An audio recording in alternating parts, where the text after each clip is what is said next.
So this topic is rather clickbaity. Totally did not mean that to be fully intentional, but it's something I've been thinking about for the past couple of days.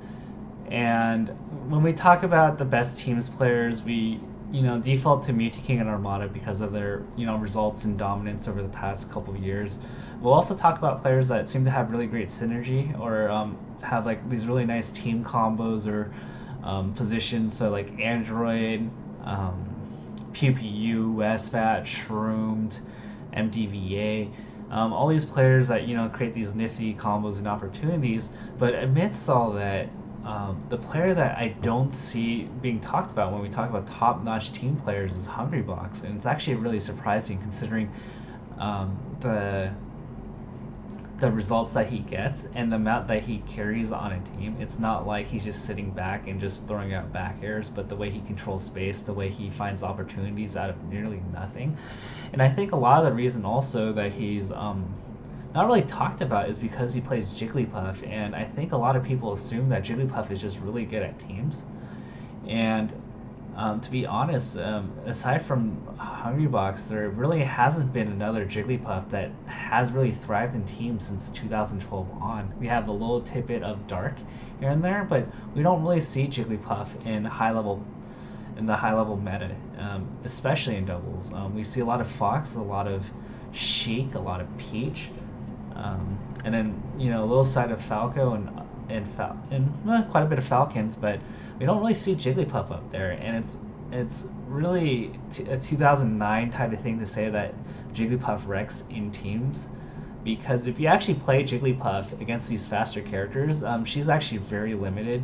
She gets eaten alive by aerials, and if you just kick her away, that gives the other team an extended time to play these 2v1s. So it's not really as easy as people think it is. And if it were as brain dead as a lot of people say, to play Puff in teams, then we would be seeing Puff a lot in the meta. But that's really not the case. So we look at Hungrybox in terms of character and Jigglypuff. You get those shining moments, and I think they're really memorable in people's heads when they get that gimmicky rest or like a back air gimp at like 40. But those are really hard to get in teams, especially against really good teams, because you do an up throw on a Fox, and if they don't DI, their partner's going to come in and hit you before you can even do it. If you try to do gimps, their partner's going to help them out, and so these opportunities don't really come that often. And if we look at just the results of Hungrybox, he pretty much is on par with everybody. Maybe a little bit worse than Armada and Muti King, mainly because Armada and Muti King have teamed with each other, and I'll talk on that point later. But you just look at results. Apex 2015 teamed with Muti King, got first. Paragon teamed with Plup and got first. And then 42 teamed with Arc, got second. We'll forgive that. And then he has a bunch of other tournaments throughout the year, majors where all the big names are there and they're teaming, and a lot of first and second places. First at Evo 2014, second at CEO 2014, one blemish at MLG Anaheim, that was fifth. But if you overall just look at Hungrybox's resume, it is top notch.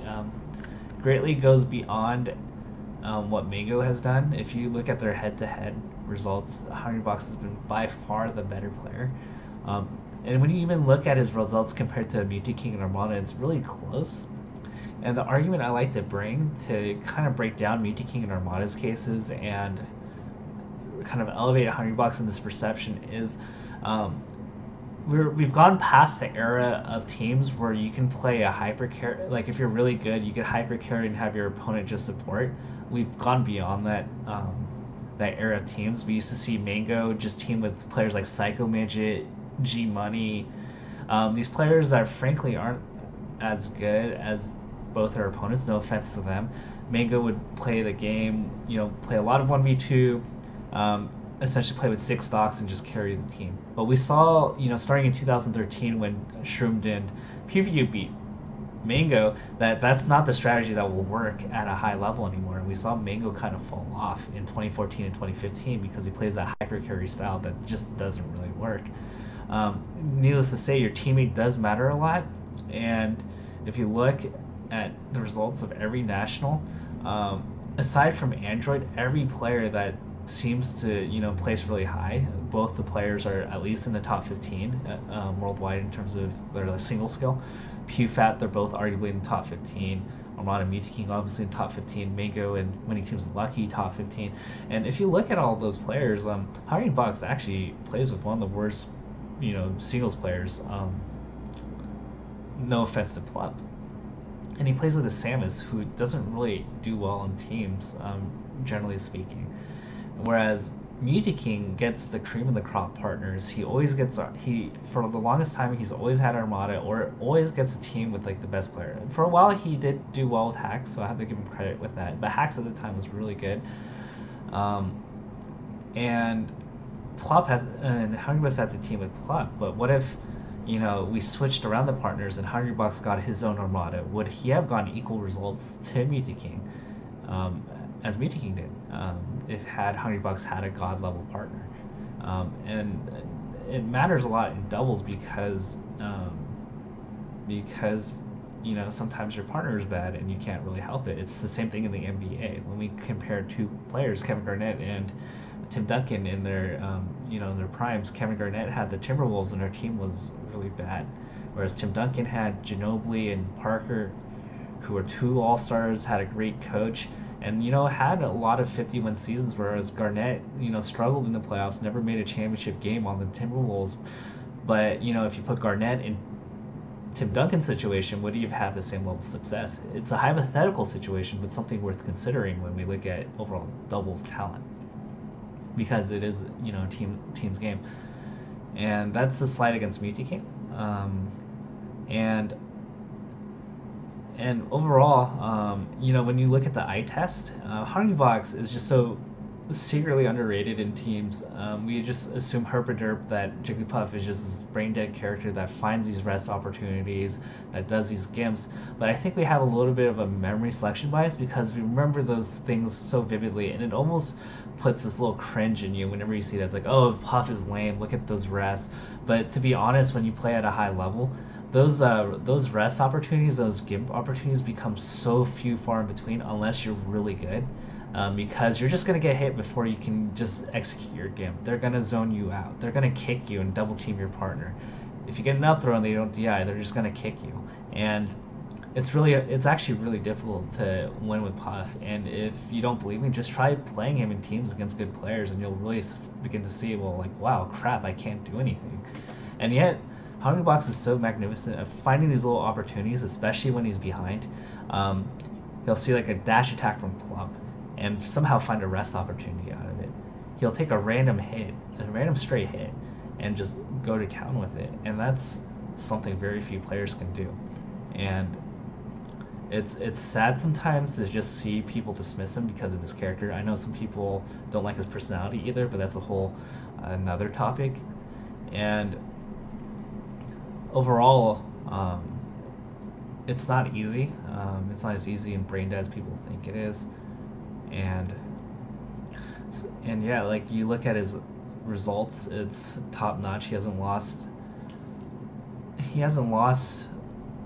a set at nationals for half a year now, and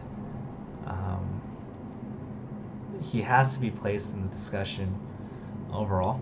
I'm not saying he is the best at teams.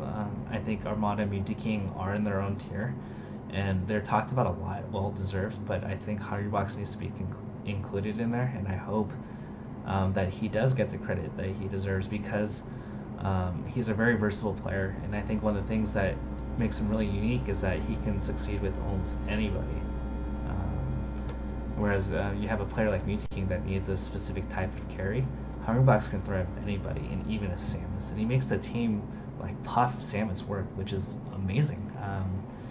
We would have never thought prior to that team that team could actually do things.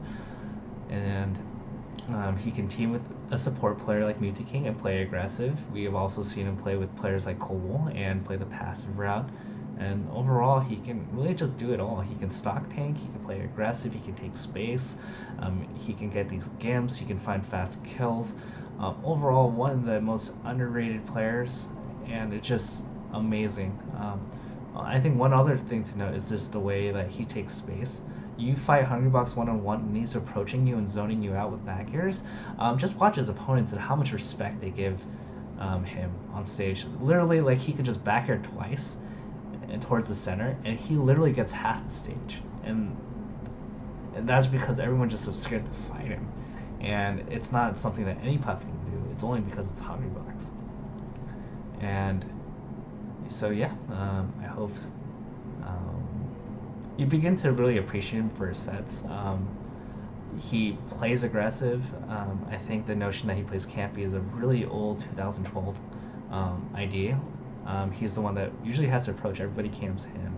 And so yeah, I really hope that you guys can really just see the intricacies of spacing and zoning and things that aren't really, as sexy as a Fox doing a chain combo or Falcon doing up air into knee.